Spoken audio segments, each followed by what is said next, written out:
எல்லோருக்கும் வணக்கம். புத்தரின் பொன்மொழி ஒன்றினை பார்க்கலாம். Health is the greatest wealth. எல்லாருக்கும் தெரிந்ததே. உடல் ஆரோக்கியம் தான் மிகப்பெரிய சொத்து. Health is the greatest gift. உடல் ஆரோக்கியம் மிகப்பெரிய வெகுமானம், பரிசு. Contentment is the greatest wealth. திருப்தியுடன் வாழ்வதே மிகப்பெரிய பொக்கிஷம், மிகப்பெரிய சொத்து. உண்மையாக வாழ்வது மிகப்பெரிய உறவு, மிகப்பெரிய பரிசு என்று எதை சொல்கிறார்? உடல் நலத்துடன் வாழ்வது, உடலில் எந்தவித வியாதியும் இல்லாமல் ஆரோக்கியமாக வாழ்வதே மிகப்பெரிய பரிசு என்கிறார். ஆனால் அந்த பரிசினை பெறுவது மிக மிக எளியது. அந்த பரிசினை பெறுவது மிகவும் எளியது. நாம் உடல் நலமுடன் வாழ வேண்டும் என்றால் செய்ய வேண்டிய ஒன்றே ஒன்று தான். நல்ல நல்ல உணவுகளை பார்த்து சாப்பிட வேண்டிய அவசியமில்லை. கிடைத்த உணவை சாப்பிட்டாலே போதும். முடிந்தவரை மாமிசம் சாப்பிடாமல் இருப்பது நல்லது.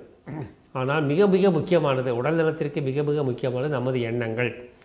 எண்ணங்கள் தூய்மையாக இருக்கும் பொழுது நமது உடலில் நோய் வருவதற்கு வாய்ப்பே இல்லை. நான் பணம் செலவழித்து வைத்தியம் பார்த்து கிட்டத்தட்ட 30-40 வருடங்கள் இருக்கலாம். நான் எந்த வைத்தியரையும் நோக்கி செல்லவில்லை. சிறு சிறு உபாதைகள் வந்திருக்கலாம். முடிந்தவரை அவை தானாகவே சென்றுவிடும். சில நேரங்களில் எனது சுற்றியுள்ள நண்பர்கள் யாராவது ஏதோ மருந்தை கொடுத்திருப்பார்கள். அதை சாப்பிட்டு நான் சரியாகி இருப்பேன். ஆனால் இதுவரை நான் எந்த மருத்துவரையும் நாடி செல்லவில்லை.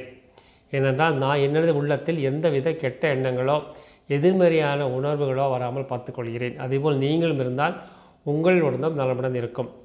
நீங்கள் இந்த பரிசினை பெறுவது மிக மிக எளியது. அதாவது உடல் நலம் என்ற பரிசினை பெறுவது மிக மிக எளியது. அதேபோல் திருப்தியில் இருப்பதை வைத்துக்கொண்டு திருப்தியில் வாழ்வது மிகப்பெரிய சொத்து.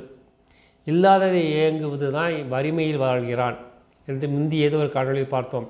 யார் தனக்கு இது இல்லையே அது இல்லையே என்கிறானோ அவன்தான் வறியவன், அவன்தான் ஏழை என்கிறது முந்தி ஒரு காலையில் பார்த்துருக்கிறோம். புத்தரும் அதையே சொல்கிறார். இல்லாத நினைத்து இயங்காதே, அது நீ ஏழையாகி விடுகிறாய். எப்பொழுது நீ இருப்பதை வைத்து சந்தோஷப்படுகிறாயோ அப்பொழுது நீ பணக்காரனாகிறாய் என்கிறார் புத்தர் அவர்கள். அதுபோல் உண்மையுடன் வாழ்வது நல்ல உறவு என்கிறார். உண்மைதான். உங்கள் நண்பர்களிடமோ உறவினர்களிடமோ நீங்கள் உண்மையுடன் பேசி வாழ்ந்தால் உங்கள் உறவு மேம்படும். எப்பொழுது பொய் சொல்கிறீர்களோ அப்பொழுது நீங்கள் அவர் வெறுப்பை பெற்றுக்கொள்கிறீர்கள். எப்பொழுது நீங்கள் உண்மையுடன் வாழ்கிறீர்களோ, பொய் பேசாமல் இருக்கிறீர்களோ, யாருக்கும் நீ எந்த தீங்கும் செய்யாமல் இருக்கிறீர்களோ அப்பொழுது உங்கள் உறவு பலப்படும். உங்களை சுற்றி நண்பர்களும் இருப்பார்கள், உறவினர்களும் இருப்பார்கள். எப்பொழுது போய் சொல்கிறீர்களோ எல்லாமே உங்களை விட்டு போய்விடுவார்கள். நமது மந்திரம் அன்பே சிவம். அன்புடன் வாழ்வோம், கடமையை செய்வோம், இந்த நொடியில் வாழ்வோம், எல்லோருக்கும் உதவி செய்வோம். எல்லாம் சிவமயம். நன்றி, வணக்கம்.